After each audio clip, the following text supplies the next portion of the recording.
সাহারি না খেলে রোজা হবে কিনা? প্রিয় ভাই, প্রিয় বোন, চমৎকার একটি প্রশ্ন সামনে, যেহেতু আমাদের রোজা। সাহারি না খেলে রোজা হবে কিনা? সাহারি একটি গুরুত্বপূর্ণ অংশ। তাসাহহারু ফাইন্নাহু ফিস সাহুরি বারাকাতুন, বুখারী শরীফের হাদিস, মুসলিম শরীফের হাদিস। তাসাহহারু ফাইন্নাহু ফিস সাহুরি বারাকাতুন, সাহারি হচ্ছে বরকতপূর্ণ একটি খাবার। যেই খাবার যদি বান্দা খায় তাহলে বান্দার ভিতর থেকে অনেক রোগ বালা মুসিবতগুলো আল্লাহ সুবহানাহু ওয়া তাআলা দূর করে দেয়। সুবহানাল্লাহ।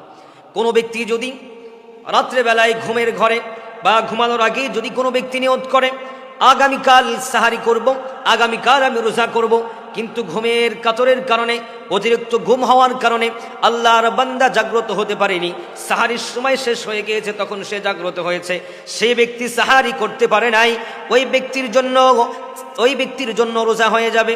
কিন্তু সাহারি যে একটি বরকতপূর্ণ ইবাদত, সাহারি যে একটি দামি একটি খাবার, এই দামি খাবার থেকে সে বঞ্চিত হয়ে গেল, কিন্তু সাহারি না খেলে তার রোজা হয়ে যাবে।